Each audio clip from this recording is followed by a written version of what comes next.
নাক মুখ দিয়ে ফেনা ও রক্ত বের হচ্ছিল। বশির মোল্লা বুঝতে পারছিলেন জিন বের হতে চাইছে না, কিন্তু তিনি রুকিয়া থামালেন না।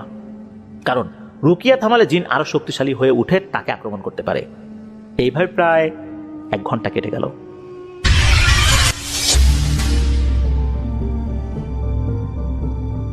আমাদেরকে যিনি দিয়েছেন তার নাম জহিরুল ইসলাম ইমরান।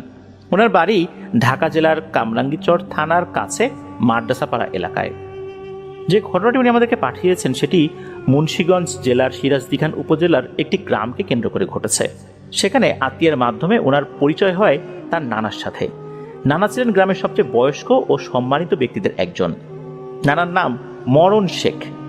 বর্তমানে তার বয়স 71 বছর প্লাস হবে, কিন্তু তার স্মৃতিশক্তি অসাধারণ। তো নানা বলেন যে ঘটনাটা তো অনেকদিন আগের, তখন আর বয়স কম, 11-12 বছর হবে আর কি। গ্রামে তখন একজন লোক বাস করতেন, তার নাম হচ্ছে বশির মোল্লা। পেশায় তিনি ছিলেন কবিরাজ। দেখতে খুব সাধারণ ও সরল মানুষ মনে হতো। গায়ে সবসময় সাদা পাঞ্জাবি, পায়ে হাওয়াই চপ্পল, মাথায় 3 কোণা টুপি, কাঁধে একটা পুরনো ঝোলা।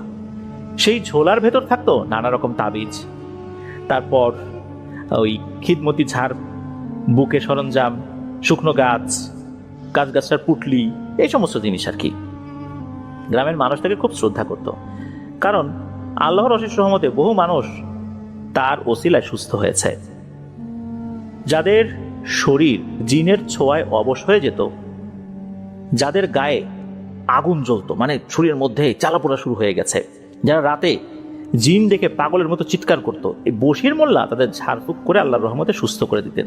শরীরে জ্বালাপোড়া, শরীরের বাইরে জ্বালাপোড়া হোক বা শরীরের ভেতরে জ্বালাপোড়া হোক, তো এই যে অবশ হয়ে যাওয়া, এই ধরনের ট্রিটমেন্টগুলোতে আল্লাহর অশেষ রহমতে ওনার বেশ একটা পারদর্শিতা ছিল।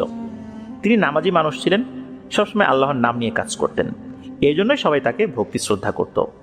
কিন্তু মানুষের ভাগ্যে যা লেখা থাকে তা কেউ এড়াতে পারে না। চলুন সেটাই এখন শুনি।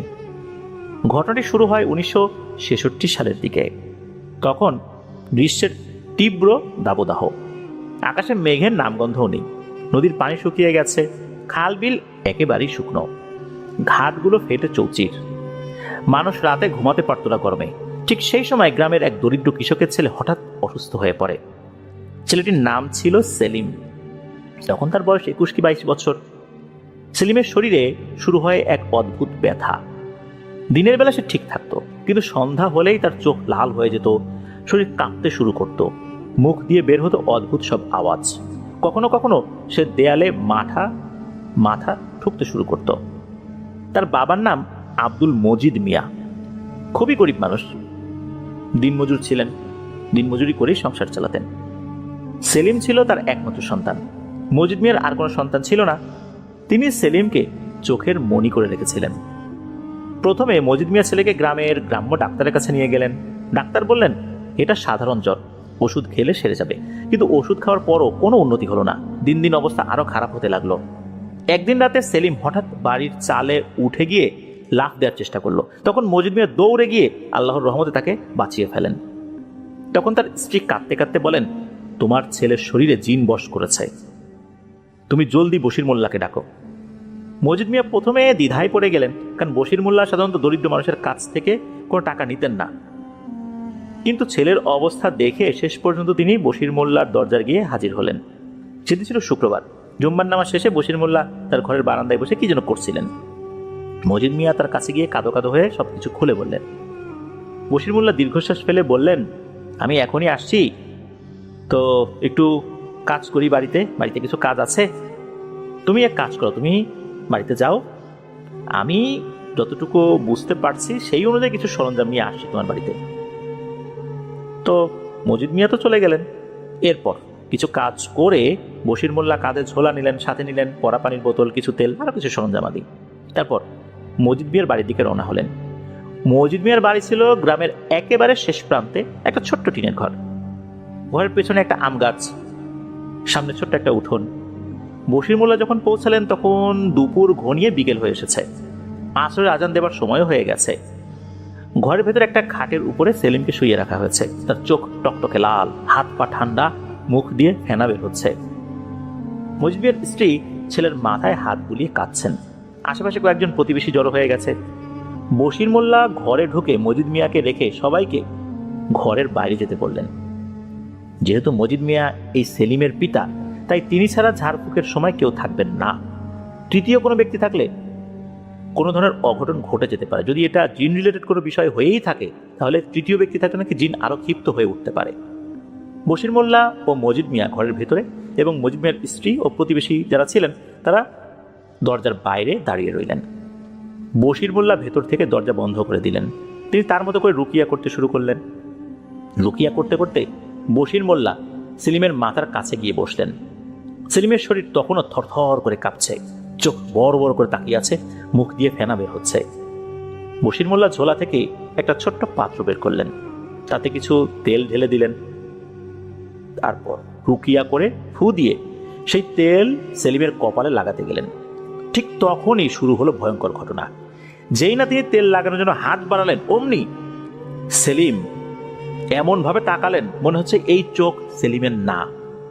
সেটা ছিল কোনো ভয়ঙ্কর গোল চোখ, নিষ্ঠুর এক চোখ, যে চোখে খুনি রক্ত রয়েছে। তখন সেলিমের মুখ দিয়ে বেরিয়ে এলো বিকট এক আওয়াজ, যেন গলার ভেতর থেকে কেউ চিৎকার করছে। বশির মোল্লা সেলিমকে জিজ্ঞেস করার আগেই সেলিমের ভেতর থেকে জিনটি বলল, কবিরাজ, তুই আমাকে বের করতে চাস? তোর সাথে তো আমার হিসাব নিকাশ আছে রে। এই ছেলের শরীর আমি বহু বছর ধরে আছি। তুই যদি আমাকে বের করিস, কি মনে করছিস আমি তোকে ছেড়ে দেব? বশির মোল্লা অবশ্য এই ধরনের হুমকি ধামকিতে খুব ভালোভাবেই অভ্যস্ত হয়ে আছেন বহু আগে থেকেই। যেহেতু এই রিলেটেড কাজ করেন, তাই বশির মোল্লা জিনের হুমকি ধামকিতে তো দমে যাওয়ার পাত্র নন। বশির মোল্লা ভয় না পেয়ে দৃঢ় কণ্ঠে বললেন, আমি আল্লাহর নাম নিয়েছি, তুই এই নিরীহ ছেলের শরীর ছেড়ে চলে যা, না হলে আমি তোকে কঠিন থেকে কঠিনতম শাস্তি দেব। জিনটা নাকি তখন ভয়ঙ্করভাবে হেসে ওঠে। তার হাসি এতটাই বিভৎস ছিল যে দরজার বাইরে দাঁড়ানো মজিদ মিয়ার স্ত্রী এবং আশেপাশের মানুষজন শুনতে পেলেন। মজিদ মিয়ার স্ত্রী তখন প্রায় অজ্ঞান হয়ে যাচ্ছিলেন ভয়ে আর ছেলের চিন্তায়। তখন প্রতিবেশী মহিলা যারা ছিলেন তারা তাকে ধরে রাখলেন। এদিকে চিন্তা বলল, বশির মোল্লা, পাগলামি করিস না। এই ছেলের দেহের সাথে আমি কত গভীরভাবে মিশে গেছি তুই জানিস না। তুই আমাকে বের করতে গেলে ছেলেটা মারা যাবে। এইবারে জিনের এই কথা শুনে বশির মোল্লা থমকে গেলেন। তিনি বুঝতে পারলেন এটা সাধারণ কোনো জিন নয়, এটা একটা শক্তিশালী ভয়ঙ্কর পিশাচ শ্রেণীর জিন, যা মানুষের শরীরে গভীরভাবে প্রবেশ করে, মাংস, শিরা, উপশিরার সাথে জড়িয়ে যায়। একে বের করা খুবই কঠিন। বের করতে গেলে শরীরের অনেক ক্ষতি হতে পারে। কিন্তু বশির মোল্লা, উনি তো একজন পেশাদার রাকি, তিনি অনেক কঠিন কেস হ্যান্ডেল করেছেন। এভাবে জিনের কথায় দমে গেলে তো চলবে না। তিনি ভাবলেন সঠিক পদ্ধতিতে চিকিৎসা করলে এবং চেষ্টা করলে হয়তো ছেলেটি বেঁচে যেতে পারে। তিনি ওই পিশাচের সাথে আর তর্ক না করে সরাসরি কাজ শুরু করলেন। তিনি আবার রুকিয়া করতে শুরু করলেন। রুকিয়া করতে করতে তিনি সেলিমের শরীরে হাত বুলিয়ে দিচ্ছিলেন। প্রতিবার হাত দেওয়ার সাথে সাথে সেলিম চিৎকার করে উঠছিল, শরীর গরমে পুড়ে যাচ্ছিল, নাক মুখ দিয়ে ফেনা ও রক্ত বের হচ্ছিল। বশির মোল্লা বুঝতে পারছিলেন জিন বের হতে চাইছে না, কিন্তু তিনি রুকিয়া থামালেন না। কারণ রুকিয়া থামালে জিন আরো শক্তিশালী হয়ে উঠে তাকে আক্রমণ করতে পারে। এইভাবে প্রায় 1 ঘন্টা কেটে গেল। হঠাৎ সেলিম বিকট এক চিৎকার দিয়ে উঠল।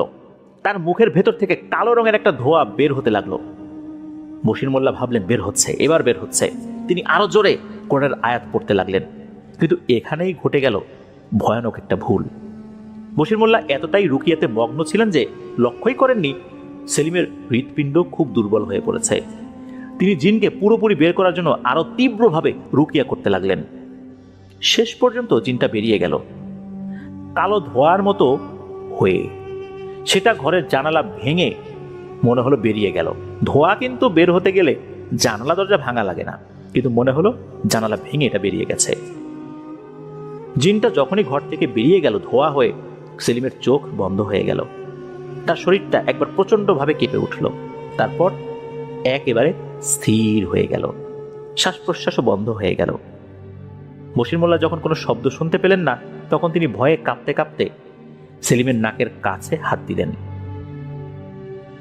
সেলিমের শরীরটা একদম ঠান্ডা। তিনি বুঝতে পারলেন বড় ধরনের ভুল হয়ে গেছে। পিশাচ জিনটাকে তাড়াতে গিয়ে তিনি একটু বেশি এবং তীব্রভাবে রুকিয়া করে ফেলেছেন। দুর্বল হৃৎপিণ্ড নিয়ে 21 কি 22 বছরের যুবক সেলিম আর টিকতে পারেননি। জিনের সাথে সাথে সেলিমেরও প্রাণ বেরিয়ে গেছে। বশির মোল্লা দরজা খুললেন। তার মুখ ফ্যাকাশে সাদা, চোখে আতঙ্ক। মজিদ মিয়া হতাশ হয়ে খাটে বসে আছেন। তার স্ত্রী ঘরের ভেতরে ঢুকে পড়লেন। দেখলেন তাদের একমাত্র সন্তান সেলিম নিথর হয়ে খাটের উপর পড়ে আছে। মজিদ মিয়ার স্ত্রী আর্তনাদ করে উঠলেন। সে চিৎকার এতটাই ভয়ঙ্কর ছিল যে পুরো গ্রাম যেন থমকে গিয়েছিল। মজিদ মিয়া বশির মোল্লার দিকে আগুন ঝরা চোখে তাকিয়ে চিৎকার করে বলে উঠলেন, তুই তুই আমার ছেলেকে মেরে ফেললি। তুই বলেছিলি ওকে বাঁচাবি। তুই ভণ্ড, তুই কবিরাজ না, তুই একটা খুনি। বশির মোল্লা হাত জোর করে কাঁদো কাঁদো হয়ে বললেন, মজিদ ভাই কসম, একটা ভুল হয়ে গেছে। আমি চেষ্টা করেছি তোমার ছেলেকে বাঁচাতে। জিনটা খুবই শক্তিশালী ছিল। আমার একটা ভুল হয়েছে, আমাকে ক্ষমা করে দাও। কিন্তু মজিদ মিয়ার কানে তখন কোনো কথাই ঢুকছিল না। তিনি পাগলের মতো চিৎকার করে বললেন, তুই ভণ্ড, তুই আমার ছেলেকে মেরেছিস। এই বলে তিনি বশির মোল্লাকে প্রচণ্ড ধাক্কা দিয়ে মাটিতে ফেলে দিলেন। তারপর মজিদ মিয়ার স্ত্রী ও প্রতিবেশীরা মিলে বশির মোল্লাকে বেদম মারধর শুরু করলো। কেউ লাঠি দিয়ে, কেউ হাত দিয়ে, পা দিয়ে, কেউ আবার ইট পাথর দিয়ে। বশির মোল্লা তার মাথাটাকে বাঁচানোর চেষ্টা করছিলেন। বারবার বলছিলেন, আমি ভুল করেছি, আল্লাহর নামে আমাকে ক্ষমা করো। কিন্তু কেউ তার কথা শুনল না। মারের চোটে তার মাথা ফেটে গেল, হাড় ভেঙে গেল, মাটি লাল হয়ে উঠল তার রক্তে। যখন তিনি মাটির সাথে মিশে যাচ্ছিলেন তখন শেষবারের মতো চোখ মেলে মজিদ মিয়ার দিকে তাকালেন। চোখ দিয়ে রক্ত ঝরছিল, শরীর থরথর করে কাঁপছিল বশির মোল্লার। ক্ষীণ কণ্ঠে তিনি বললেন, মজিদ, তুই আমাকে মেরে ফেলিস না। তুই কিন্তু বিশাল বড় একটা ভুল করবি।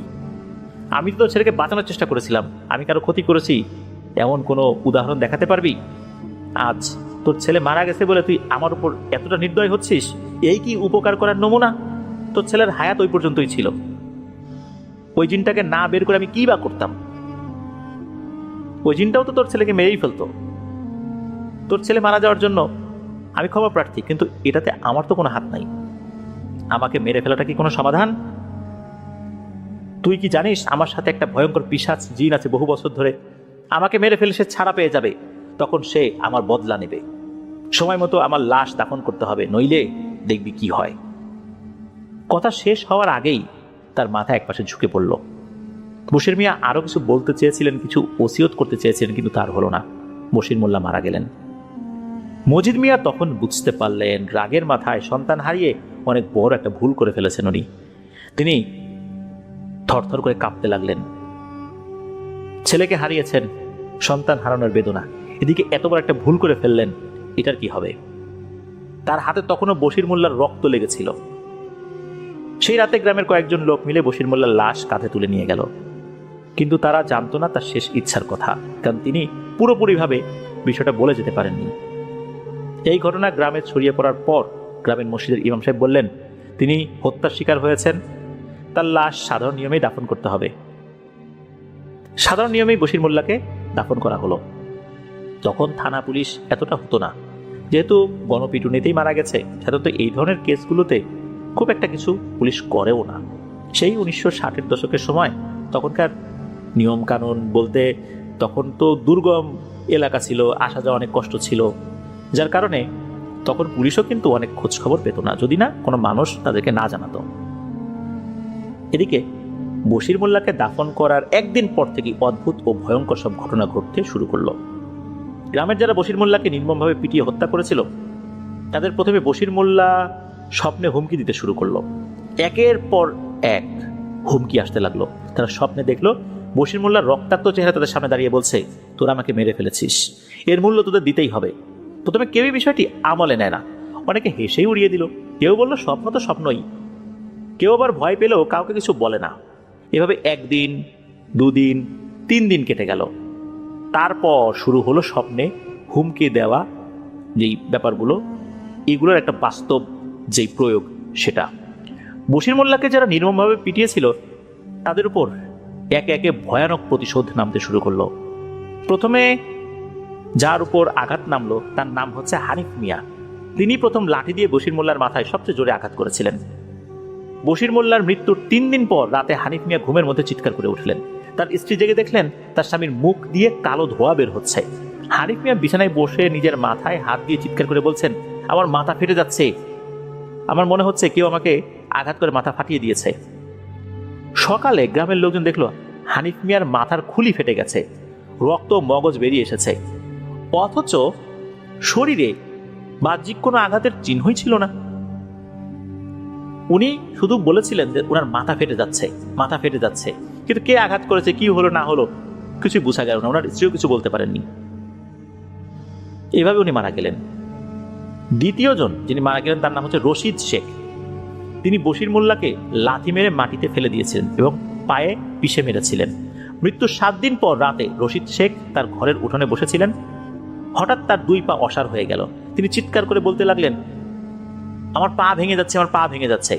পরদিন সকালে দেখা গেল তার 2 পায়ের হাড় একেবারে গুঁড়ো গুঁড়ো হয়ে গেছে, পা দুটো অস্বাভাবিক রকমে বেঁকে গেছে। আরো অদ্ভুত ব্যাপার হচ্ছে যে তার হাড়গুলো এতটাই গুঁড়ো গুঁড়ো হয়ে গিয়েছিল, মনে হচ্ছে কেঁচোকে যেভাবে লাঠির আগায় নিলে দুপাশে ঝুলে থাকে ওই রকম হয়ে গেছে। ডাক্তার এক্স রে করেও কোনো কারণ খুঁজে পেলেন না যে এভাবে হাড় এত গুঁড়ো গুঁড়ো হয়ে যাওয়ার আসলে কি ঘটনা ঘটতে পারে। মনে হচ্ছে পায়ের উপর দিয়ে ভারী কোনো কিছু চলে গেলে এরকমটা হতে পারে, কিন্তু তাতে তো পায়ে ক্ষত সৃষ্টি হওয়ার কথা, পায়ে তো কিছুই হয়নি, শুধু ভেতরে হাড়গুলোর অবস্থা এরকম হয়েছে। ওই দিনই শরীরে মারাত্মক রকমের যন্ত্রণা শুরু হয়ে যায় এই রশিদ শেখের, ওই দিনই মারা যান। তৃতীয় জন, ওনার নাম ছিল করিম দেওয়ান। তিনি বশির মোল্লার বুকে ও পেটে ইট দিয়ে আঘাত করেছিলেন।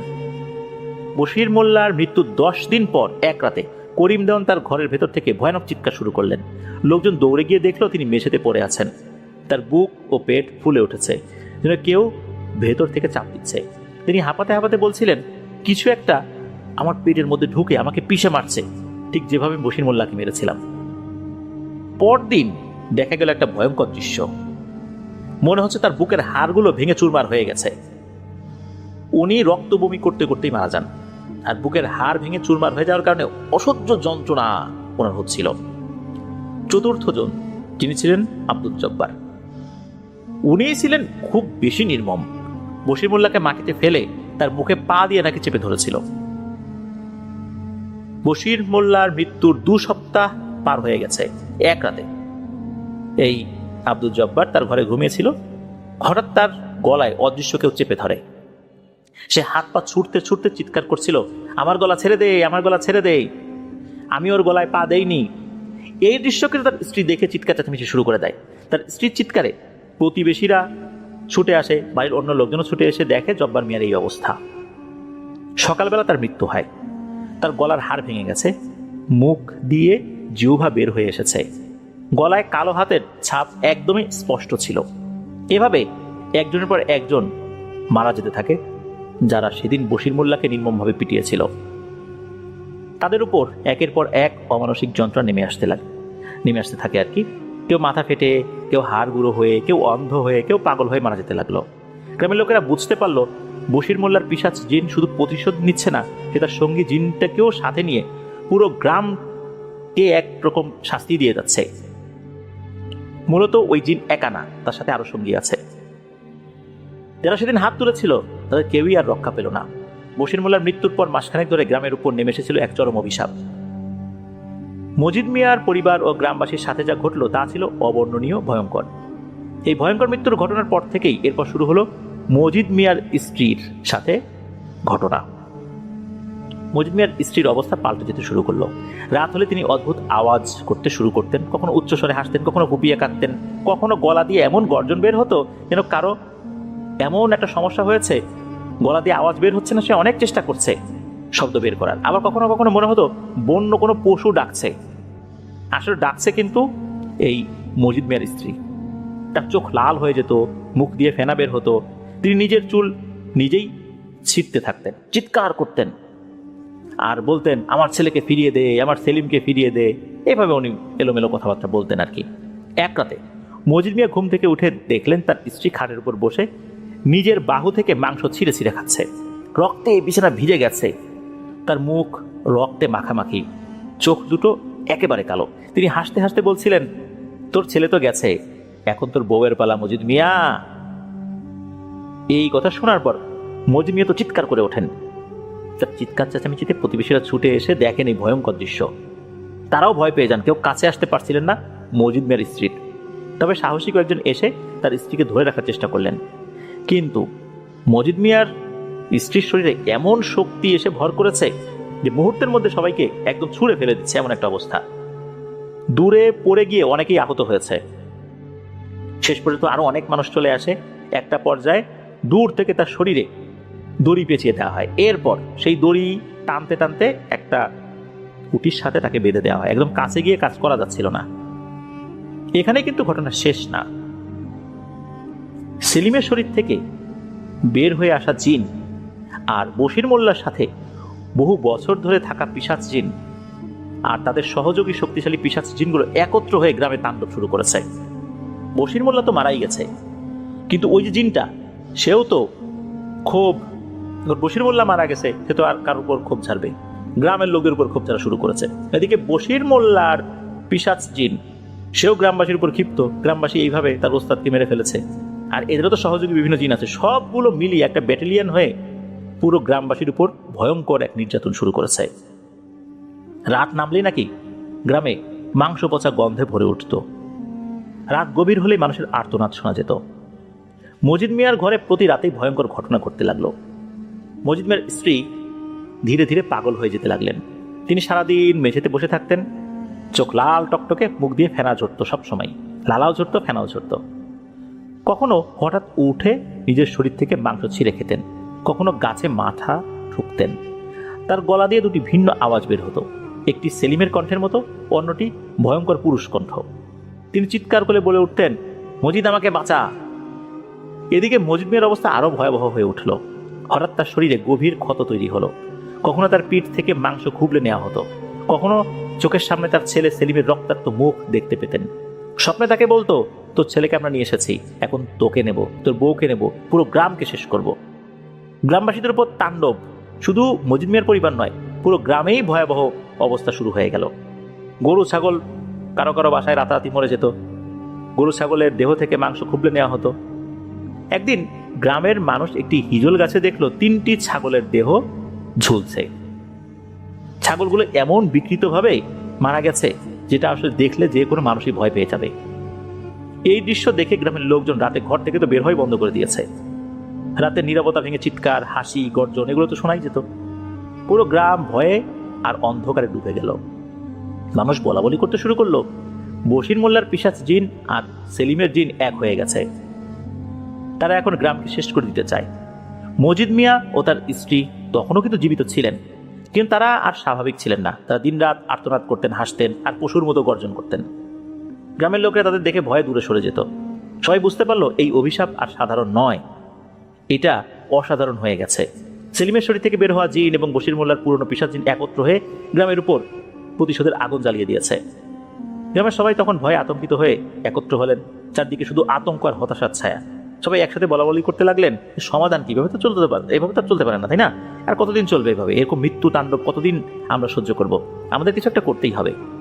ঠিক সেই সময় ওই গ্রামের মসজিদের ইমাম সাহেব গ্রামের লোকজনদেরকে একত্র করে বললেন, যারা এই নৃশংস অপকর্মের সাথে সরাসরি জড়িত ছিল তারা প্রায় সবাই ইতোমধ্যে মারা গেছে।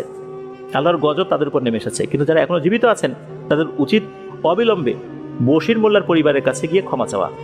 তাদের বলবে, আমরা অন্যায় করেছি, রাগের বশে আমরা নিরপরাধ মানুষকে হত্যা করেছি, এটার আসলে কোনো ক্ষমা হয় না, তারপরেও আমাদেরকে ক্ষমা করে দেন। প্রয়োজনে পায়ে পড়ে কান্নাকাটি করে ক্ষমা চাইতে হবে, তাতে যদি এই অভিশাপ কাটে। ইমাম সাহেবের কথা শুনে গ্রামে যারা ময়মুরব্বী ছিলেন, এর মধ্যেও কিন্তু কয়েকজন ওই বশির মোল্লাকে যখন পেটানো হচ্ছিল উপস্থিত ছিলেন। তারা ওইভাবে হাত দেন নাই বশির মোল্লার শরীরে, তারাও কিন্তু ওখানে ছিলেন। এদিকে তারা তো মাথা নিচু করে দাঁড়িয়ে রইলেন। অনেকের চোখে অনুতাপ, ভয় সবকিছুই রয়েছে। বশির মোল্লার মৃত্যুর পর তার পরিবারের অবস্থা হয়ে উঠেছিল অত্যন্ত করুণ ও হৃদয় বিদারক। তো বশির মোল্লা তো উনি বিয়ে করেছেন, তার স্ত্রী ছিল, সন্তানাদি ছিল। তার স্বামী যতটুকু এই কবিরাজি করে উপার্জন করতেন তা দিয়ে ওনাদের সংসার চলতো। যেহেতু উনি গরিব মানুষদের কাছ থেকে কোনো টাকাই নিতেন না, দেখা গেল যে অনেক অভাবী মানুষ, অনেক জটিল সমস্যা আছে, তাদের কাছ থেকে কোনো টাকা নিতেন না। সারাদিন পরিশ্রম করেছেন, একটা টাকাও নেন নাই। তো এভাবে তো কেউ আর ধনী হয় না, কোনো মতে সংসার চলে আর কি। বশির মোল্লার স্ত্রী খুবই কষ্টের দিনানিপাত করছিলেন। তার স্বামীর যে এই হত্যাকাণ্ড, এটার বিচার উনি কার কাছে চাইতে যাবেন? গ্রামবাসী তো তার স্বামীকে হত্যা করেছে, বিচার চাইতে গেলে তো গ্রামের লোকজন আবার তাকে একঘরে করে দেবে। অনেক ধরনের সমস্যাই তো উনি ফেস করছিলেন আর কি। প্রথম কিছুদিন তো উনি কথাই বলতে পারতেন না, শোকে ঘরের করে চুপচাপ বসে থাকতেন, চোখ দিয়ে অবিরাম অশ্রু ঝরত। কখনো কখনো বুক চাপড়ে চিৎকার করে উঠতেন, আমার স্বামীকে ওরা মেরে ফেললো, আমার স্বামীকে ওরা মেরে ফেললো রে, কোনো বিচার হইল না। আসলে বিচার হচ্ছে অন্যভাবে। ওনার 2 ছেলে 1 মেয়ে ছিল। বড় ছেলে গ্রামের মাদ্রাসায় শিক্ষকতা করতেন। বশির মোল্লার মৃত্যুর পর পুরো পরিবার যেন অন্ধকারে ডুবে গিয়েছিল। অন্যদিকে যারা ভুলবশত বশির মোল্লাকে পিটিয়ে নৃশংসভাবে হত্যা করেছিল, তাদের অনেকেই তো মারা গেছে। আর যারা তখনও জীবিত ছিল, যারা সরাসরি হিট করেনি, তারাও তাদের ভুল বুঝতে পেরেছিল। এখন সমাধান তো করতে হবে। ইমাম সাহেবের কথা অনুযায়ী গ্রামের মুরব্বীরা সবাই একত্র হয়ে বশির মোল্লার বাড়িতে গেলেন। তারা বশির মোল্লার পরিবারের সামনে মাথা নিচু করে দাঁড়ালেন, ক্ষমা চাইলেন। আর তারা বললেন যে এটা আসলে মোটেও উচিত হয়নি, আমরা সবাই তার ওখানে ছিলাম না, ওখানে ছিল অল্প কিছু লোক, কিন্তু আজ তো আমরা পুরো গ্রামবাসী এই অভিশাপের মুখে পড়ে গেছি, আমরা তো ভুল করে ফেলছি। যারা মূল অপরাধী ছিল তারা তো তাদের শাস্তি পেয়ে গেছে, কিন্তু এখন তো মূল অপরাধীদের মধ্যেই এই বিষয়গুলো নাই। মানুষ এমনকি গবাদি পশু হত্যাকাণ্ডের শিকার হচ্ছে, আপনারা আমাদেরকে ক্ষমা করেন। তো বশির মোল্লার স্ত্রী উনি বলেন যে আমার স্বামী তো সেদিন ওই সেলিম নামের ছেলেটাকে বাঁচানোর অনেক চেষ্টা করেছিল, আল্লাহ চান নাই তার হায়াত ওই পর্যন্তই ছিল, তাই বলে কি এভাবে মারতে হবে? মানুষ যদি এভাবে হত্যা করে তাহলে তো কেউ আর উপকার করার জন্য ছুটে যাবে না। যাই হোক, বশির মোল্লার স্ত্রী উনি সবাইকে ক্ষমা করে দেন। উনি বলেন যে আমি সবাইকে ক্ষমা করে দিলাম, আমার আর কোনো অভিযোগ নাই, আল্লাহ যেন আপনাদেরকে ক্ষমা করেন। তো এভাবে বশির মোল্লার স্ত্রী সবাইকে ক্ষমা করে দেন। এখন সমাধান তো ক্ষমা করার মাধ্যম দিয়ে হচ্ছে না, এই পিশাচদেরকে ঠেকাবে কে? তখন নাকি বশির মোল্লার স্ত্রী নিজেই একজনের কথা বলেন, সেটা হলো সিরাজদি খানের নিমতলা বাজারের একজন ব্যক্তি আছেন। তো ইনি খুবই আল্লাহওয়ালা বুজুর্গ ব্যক্তি, তার কথা বলে দেন যে আপনারা তার কাছে যান, উনি এই বিষয়ে ভালো একটা সিদ্ধান্ত নিতে পারবেন, বিশেষ করে এই যে এই পিশাচদেরকে থামানোর জন্য। বশির মোল্লার স্ত্রীর কাছে ওই ব্যক্তির তথ্য পেয়ে তারা সবাই মিলে সেই হুজুরের কাছে যান, সব ঘটনা খুলে বললেন, কিভাবে কিভাবে কি হয়েছে সবকিছু খুলে বলেন আর কি। এরপর হুজুর মনোযোগ দিয়ে সব কথা শুনলেন। তার চোখে এক ধরনের গভীর চিন্তা ফুটে উঠল। তিনি বেশ কিছুক্ষণ চুপ থেকে বলেন, আচ্ছা ঠিক আছে, আল্লাহ যদি নেন আমি যাবো ইনশাল্লাহ। এটা তো সাধারণ কোনো জিনের কাজ নয়, এর পেছনে অনেক গভীর এবং শক্তিশালী শক্তি কাজ করছে। হুজুর সবাইকে বলেন যে আপনারা নিরাপদে বাড়িতে থাকার চেষ্টা করেন, সন্ধ্যার পর আপাতত কেউ বাইরে বের হবেন না, প্রয়োজন যদি হয়, ইমার্জেন্সি হয়, ওয়াশরুমে যাওয়ার দরকার হয়, শুধু তখনই বাইরে বের হবেন, আর একা বের হবেন না। ওয়াশরুমে যাওয়ার জন্য 2 জনও বের হবেন না, একজন ওয়াশরুমে ঢুকবে একজন বাইরে থাকবে তা না, বাইরে যেন কমপক্ষে 2 জন লোক থাকে, অর্থাৎ 3 জন মিলে বের হতে হবে। এভাবে কিছু পরামর্শ দিয়ে দেন হুজুর। হুজুর আল্লাহর উপর ভরসা রাখতে বলেন। একদিন নাকি হুজুর আবার ডাকেন ওই গ্রামের কয়েকজন ময়মুরব্বী, যারা নেতৃস্থানীয় আর কি, এমন কয়েকজন ব্যক্তিকে ডাকেন আর কি, যারা লিড দিতেন ওই গ্রামে। ডাকার পরে বলেন যে আলহামদুলিল্লাহ সমস্যার সমাধান হয়ে গেছে। হুজুর আসলেনও না ওই গ্রামে, অথচ বলেন সমস্যার সমাধান হয়ে গেছে। এটা কিভাবে সম্ভব হলো? সাধারণত দেখা যায় যে হুজুররা আসেন ওই গ্রামে, এসে বিভিন্ন রকমের রুকিয়া করেন, তদবির করেন। তো হুজুর জাস্ট এতটুকুই বলেছিলেন যে আলহামদুলিল্লাহ সমস্যার সমাধান হয়ে গেছে, এতটুকুই জানেন, এগুলো নিয়ে আর কিছু হবে না। কিভাবে করলেন, কি হয়েছে এই বিষয়ে হুজুর একটা কথা বলেন নেই। হুজুর খুবই অল্প ভাষী একজন মানুষ ছিলেন, প্রয়োজনের অতিরিক্ত একটা কথা বলতেন না। উনি বলেছেন যে এটা আর আপনাদের জানার দরকার নেই, দরকার নেই মানে দরকার নেই, শেষ, আপনাদের সমাধান আল্লাহ তাআলা করে দিয়েছেন। এখন কিভাবে হয়েছে, উনি নিজেই করেছেন নাকি জিনের মাধ্যমে করেছেন, এই বিষয়ে হুজুর একটা শব্দ বলেন নাই।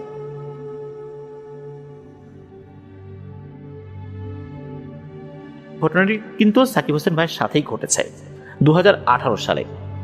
উনি ওই সময় পটুয়াখালী জেলার কলাপাড়ায় অবস্থিত বাংলাদেশের অন্যতম বৃহত্তম বিদ্যুৎ কেন্দ্র পায়রা তাপ বিদ্যুৎ কেন্দ্রে কর্মরত ছিলেন।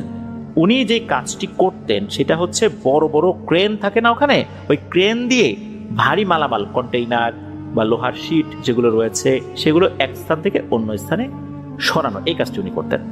এই কাজে উনি দক্ষ ছিলেন। আর ওনারা যেখানে থাকতেন আসলে ওই জায়গার আশেপাশে থাকার জায়গা ওভাবে ছিল না।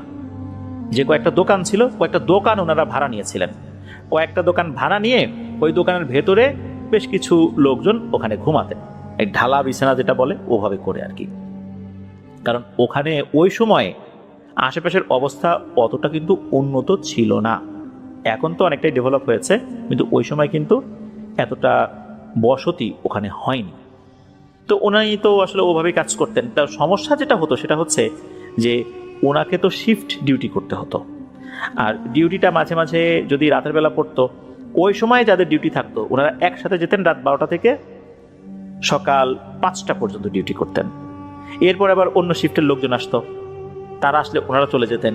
এভাবে কিন্তু 24 ঘন্টাই ওখানে কাজ হতো। উনি যেখানে থাকতেন আরও কয়েকজনের সাথে, ওই জায়গা থেকে মেইন গেটে হেঁটে আসতেও প্রায় 30 মিনিটের মতো সময় লাগে। আর যেই পথ দিয়ে আসবেন সেই পথের একটা জায়গায় রাস্তা থেকে কিছুটা নিচে জোড়া তাল গাছ রয়েছে, আর ওই জোড়া তাল গাছের ওখানে একটা কবর রয়েছে। দিনের বেলা ওই দিক দিয়ে আসা যাওয়া করতে গেলে তেমন কিছুই মনে হয় না, তবে রাতের বেলা ওই দিক দিয়ে আসা যাওয়া করতে গেলে গাটা ছমছম করে ওঠে ভয়। যখন ওনারা হাঁটাচলা করতেন তখন তো একসাথে বেশ কয়েকজন হাঁটাচলা করতেন, এই জন্য ওরকম সমস্যা হতো না। যখন ওনাদের থাকার জায়গা থেকে বের হতেন অনেকটা পথ পায়ে হাঁটতে হতো, প্রায় 30 মিনিট পথ। আবার মেইন গেটে আইডি কার্ড চেক করে যখন ওনাদেরকে ঢোকানো হতো, ওখান থেকে হেঁটে হেঁটে মেইন যে কাজের জায়গা সেখানে পৌঁছতেও আরও প্রায় 20 মিনিটের মতো সময় লাগতো। তার মানে প্রায় 50 মিনিট সময় আসা যাওয়ায় চলে যেত শুধু হাঁটাহাঁটি করতে করতে। যেতে 50 মিনিট, আসতে 50 মিনিট। এক রাতে উনি অন্যান্যদের সাথে গিয়েছেন, তবে ওই দিন আবার উনি সন্ধ্যার পরে গিয়েছেন। ওনার শিফট ডিউটিটা ওরকমই ছিল আর কি। যাওয়ার পর হঠাৎ করেই ওনাকে জানানো হলো, ওনার যে চায়না সুপারভাইজার যিনি ছিলেন আর কি, চাইনিজ সুপারভাইজার, উনি চায়না ভাষায় কথা বলতেন। কিছু কিছু ভাষা এই সাকিব ভাই রপ্ত করেছিলেন, যার কারণে কিছু কিছু বিষয় বুঝতেন আর কি। সেই সুপারভাইজার এসে বলে যে সাকিব, চায়না ভাষায় বলছে, আমরা বাংলায় বলছি আর কি, যে সাকিব তোমাকে আজকে রাত্রে নাইট শিফট করতে হবে, কেননা তুমি চলে যাওয়ার পর এইখানে যে আসবে সে জানিয়েছে সে খুবই অসুস্থ, সে আসতে পারবে না। কি আর করা, ওভার টাইম করতে হবে। তাতে কোনো সমস্যা নাই, উনি করবেন। ভোর 5টার দিকে ওনার ডিউটি শেষ হবে, তখন চলে যাবেন। যেহেতু ওনাকে রাত্রে থাকতে হবে, এই কারণে ওনার সাথে যারা আসতো তারপর যেত, তারা বুঝতে পারলেন যে সে তো আর যেতে পারবে না। তারা যখন বিদায় নেওয়ার জন্য আসছেন, উনিও বলে দিয়েছেন যে আমার তো ডিউটি আছে, আমি যেতে পারবো না। উনি রাত 12টার পরে আবার দ্বিতীয় শিফটের কাজ শুরু করেছেন যখন, তখন হঠাৎ করে ওই চায়না সুপারভাইজার এসে বলে যে বিশেষ একটা কারণে আজকে নাইট শিফটে কোনো কাজ হবে না, তোমরা সবাই যে যার বাড়িতে চলে যাও। যেই না এই কথা বলছেন, এখন এই সাকিব ভাই পড়ে গেছেন এক বিপদে। কেননা ওনার সাথে থাকা সবাই তো চলে গেছেন, কারণ যেই সময় বলেছে এতক্ষণে মেইন গেট পার হয়ে চলে গেছেন। কারণ মেইন গেট পর্যন্ত যেতেও তো তার প্রায় 20 মিনিট লাগবে, আর 12টা 15 কি 20, তার মানে হচ্ছে যে এই সময় মেইন গেটের কাছাকাছি বা মেইন গেট পার হয়ে চলে গেছেন। ওই সময় কোনো একজনকে ওয়্যারলেসের মাধ্যমে যে জানানো হবে যে এই লোকগুলো গেট দিয়ে যাচ্ছে, তাদেরকে একটু অপেক্ষা করতে বলো, ওই অবস্থাও ওই সময়ের প্রেক্ষাপটে ছিল না। কাছাকাছি কোনো ওয়্যারলেস সেট ছিল না যাতে করে গেটে কোনো ইনফরমেশন পৌঁছানো যায়। আর এই ধরনের ইনফরমেশন আসলে পৌঁছানো হয় না নির্দিষ্ট একজন ব্যক্তি কেন্দ্রিক কোনো সমস্যার কারণে। এখন উনি ওই চাইনিজ সুপারভাইজারকে বলতেছেন যে বস, আমি এখন একা কিভাবে যাব? আমি তো সবাইকে বিদায় দিয়ে দিছি, পথে তো অনেক ভয় আছে, কেমন নির্জন জায়গায় গা ছমছম করে, আমি এখন কিভাবে যাব? আমি তো যেতে পারবো না এখন। এই কথা শোনার পর ওই চাইনিজ সুপারভাইজার কিছুক্ষণ চুপ করে থেকে বললেন যে আসলেই তো সমস্যা, তুমি তো ঠিকই বলছো, একটা কাজ করো, তুমি আমার বাইসাইকেলটা নিয়ে যাও, তাহলে কি কোনো অসুবিধা হবে? এই কথা শোনার পর সাকিব ভাই চিন্তা করলেন যে বাইসাইকেল লোহার জিনিস সাথে থাকলে ভয় ভীতি কম হয়, আর যেহেতু উনি নিজে থেকেই এটা দিতে চাচ্ছেন, তার সাথে ভালো একটা আন্তরিকতা রয়েছে, তো নিয়ে যাই। এরপর ওনার বসের বাইসাইকেলটা নিয়ে বেরিয়ে গেলেন। গেটে আবার আইডি কার্ড চেক করে তাকে বের হতে দেওয়া হলো। এরপর উনি যাচ্ছেন, যাওয়ার পথে দেখলেন ছোট্ট একটা চায়ের দোকান খোলা আছে। ওখানে চা, সিগারেট, বিড়ি এগুলো বিক্রি হতো। ওখান থেকে কয়েকটি সিগারেট কিনে নিলেন। চিন্তা করলেন রাত্রে একা একা যাচ্ছি, সাইকেল তো আছেই সাথে, কয়েকটা সিগারেট কিনে নিয়ে যাই, সিগারেট খেতে খেতে যাবো, তাহলে কোনো সমস্যা হবে না, আগুন সাথে থাকলে ভূত প্রেত কাছে আসতে পারে না। এই চিন্তা করে কয়েকটা সিগারেট কিনেছেন, একটা ধরিয়ে সাইকেল চালাচ্ছেন। যেহেতু সাইকেল চালাচ্ছেন, বাতাসের কারণে সিগারেটটা একটু দ্রুতই ক্ষয় হয়ে যাচ্ছিল। ওই সময়টা আবার ছিল শীতকাল, কনকনে শীতের সময়।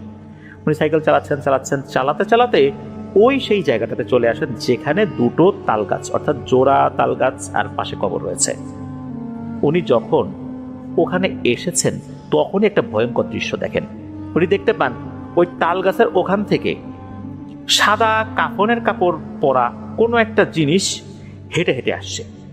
ওখান থেকে হেঁটে হেঁটে রাস্তার উপরে উঠে গেল। রাস্তার উপরে উঠেই টান টান হয়ে শুয়ে পড়ল।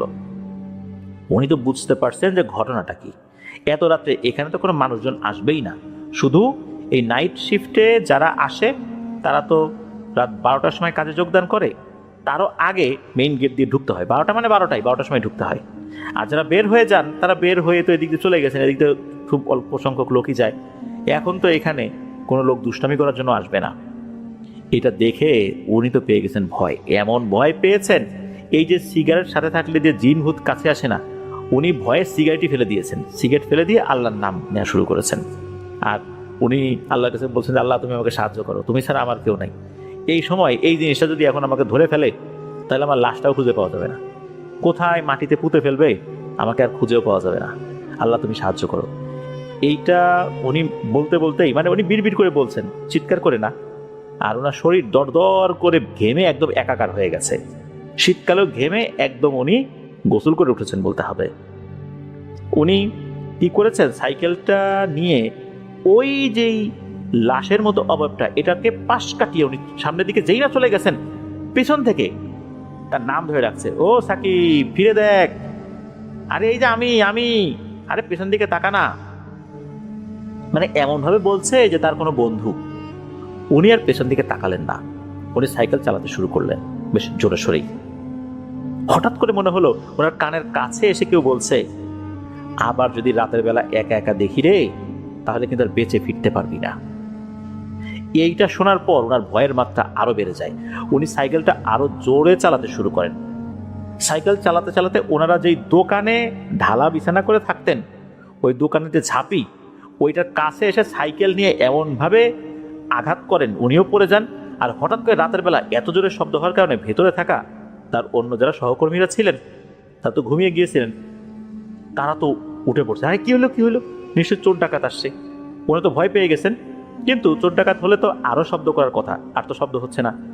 কি মনে করে ওনারা বেশ কিছুক্ষণ চুপ থেকে বাইরে বের হয়েছেন। বের হয়ে দেখেন এই অবস্থা, এই যে সাকিব ভাই এক পাশে পড়ে আছেন, সাইকেল এক পাশে পড়ে আছে। তারা তো বুঝতে পারছেন যে ঘটনাটা কি। সাকিব ভাই কিন্তু তখন অজ্ঞান, ওনার জ্ঞান ফেরে পরের দিন দুপুরের দিকে। যখন জ্ঞান ফেরে সবাই তো জিজ্ঞেস করে কি হয়েছে, উনি বিষয়টা খুলে বলেন। এরপর সিদ্ধান্ত নিন উনি এই কাজটি আর করবেন না। ওনার চায়না সুপারভাইজারকে তার সাইকেলটা ফেরত দিয়ে উনি ওই দিনই চাকরি থেকে ইস্তফা দিয়ে নিজ বাড়িতে চলে আসেন। পরবর্তীতে অন্য চাকরিতে উনি জয়েন করেছেন। ওই রাত্রে ওনার সাথে এই ঘটনাটি ঘটেছিল। প্রিয় লিসেনার্স, এই যে পটুয়াখালীর কলাপাড়া যে পায়রা তাপবিদ্যুৎ কেন্দ্র, এই জায়গাটা যখন নির্মাণ কাজ শুরু হয়েছে এই জায়গাটাতে, ওই জায়গাতে আমি গিয়েছিলাম। আমার মনে পড়ে স্পেশাল অনুমতি নিয়ে আমরা কয়েকজন সেখানে প্রবেশ করেছিলাম। ওখানে যখন আমরা প্রবেশ করি আমার এতটুকু মনে আছে যে ওইটুকুর যেই জায়গাটা, ওখানে একজন নৌবাহিনীর অফিসার উনি ইনচার্জ ছিলেন ওই অংশটুকুর।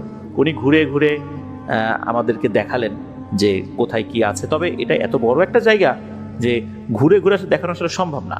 উনি মোটামুটি এপাশ ওপাশ হাত দিয়ে দেখালেন যেখানে রামনাবাদ চ্যানেল রয়েছে, এদিক দিয়ে জাহাজ ঢুকবে, ওই পাশে বিদ্যুৎ কেন্দ্র হচ্ছে, অনেক শ্রমিককে স্পিড বোটে এখন নিয়ে যেতে হচ্ছে, ওইখানে আবার নিয়ে আসতে হচ্ছে, বিভিন্ন বিষয়গুলো দেখালেন আমাদেরকে। এটাও দেখালেন যে এখানে বিস্তীর্ণ জায়গা অ্যাকোয়ার করা হয়েছে, সরকার এই জায়গাগুলো ব্যক্তি মালিকানা যেই জায়গাগুলো ছিল সেগুলো অ্যাকোয়ার করে নিয়েছেন। তারপর বিভিন্ন জায়গায় ড্রেজিং করে বালু ফেলা হচ্ছে, বিশাল এক কর্মযজ্ঞ ওই সময় হচ্ছিল আর কি। এটা উনি দেখালেন আর কি, আমার মনে আছে। এই জন্য এই ঘটনাটার সাথে আমি কিছুটা হলেও নিজেকে যুক্ত করতে পেরেছি। আমরা যে পথ দিয়ে গিয়েছি এই পথটা কিন্তু তখনও পরিপূর্ণভাবে পাকা হয়নি, কেবল ইটের সলিং করা হয়েছে। ওই অবস্থাতে সেইখানে গিয়েছিলাম। তবে আমার যতটুকু মনে পড়ে সালটা 2018 হবে আমি যখন গিয়েছিলাম, আমার এতটুকু মনে আছে। আসলে ওখানে যাওয়ার তো বেশ কয়েকটা পথ রয়েছে, বিশেষ করে যারা শ্রমিক আছেন তারা হয়তোবা এই পায়রা তাপবিদ্যুৎ কেন্দ্রে যেই পথ দিয়ে হেঁটে হেঁটে যেতেন এই পথটা অনেক লম্বা। আমরা তো এক সাইডে গিয়েছিলাম, আমরা কিন্তু তখনও ভালো করে সব কিছু দেখতে পাইনি। আর সব কিছু কীভাবে দেখবো, এটা তো বিস্তীর্ণ জায়গা জুড়ে এই প্রতিষ্ঠানটির অবস্থান। ওখানে বন্দর রয়েছে, শুধু যে পায়রা তাপবিদ্যুৎ কেন্দ্র বিষয়টা তো এরকম না। আমরা মূলত যেই পোর্ট সাইট সেখানে গিয়েছিলাম, বিদ্যুৎ কেন্দ্র কিন্তু ওখান থেকে অনেক দূর থেকে দেখছিলাম, তাও হয়তো বা কয়েক কিলোমিটার দূরত্বে, এমন অবস্থা। কাছাকাছিও যেতে পারিনি, জাস্ট খালি চোখে দেখেছি। এতটুকু দেখেছি, স্পিড বোটে করে নিয়ে যাওয়া হচ্ছে কিছু শ্রমিকদেরকে, বিশেষ করে যারা ইঞ্জিনিয়ার গোছের আর কি। আর ওখানে বেশ কিছু নৌযান ছিল, সবসময় আসা যাওয়া করার জন্য তারা এটা ব্যবহার করতেন। এখন কি হয়েছে জানি না, এখন তো হয়তো বা অনেক উন্নত হয়েছে। আমাদের যারা ওখানকার লিসেনার রয়েছেন, ওখানে যারা চাকরি করছেন, তারা আমাদেরকে ওখানকার বর্তমান অবস্থা সম্পর্কে কিছু ছবি তুলে পাঠাতে পারেন, যে ওখানকার বর্তমান হালতটা কি আছে। মানে যেই অংশের ছবি তোলা যায়, সব জায়গার ছবি তোলা কিন্তু ঠিক না। কেপিআই এরিয়া যেগুলো রয়েছে সেগুলোতে হুটহাট ছবি তোলা, ভিডিও করা, ড্রোন উড়ানো, এগুলো কিন্তু নিষেধ। এটাও কিন্তু মাথায় রাখতে হবে যে যেই বিষয়টা নিষেধ, সেখানে ওভাবে হুট করে ছবি তোলা যাবে না। কোনো জায়গার ছবি তোলার আগে অবশ্যই আগে বুঝে নিতে হবে জায়গাটা কেপিআই এরিয়া কিনা, কি পয়েন্ট ইনস্টলেশন। আর সেখানে যদি কেপিআই এরিয়া নাও বোঝা যায়, বা এটা যদি কেপিআই এরিয়া নাও হয়, ছবি তোলার ক্ষেত্রে কোনো নিষেধাজ্ঞা আছে কিনা, এটাও কিন্তু মাথায় রাখতে হবে। ধন্যবাদ জানাচ্ছি সাকিব ভাইকে ওনার পাঠানো ঘটনা।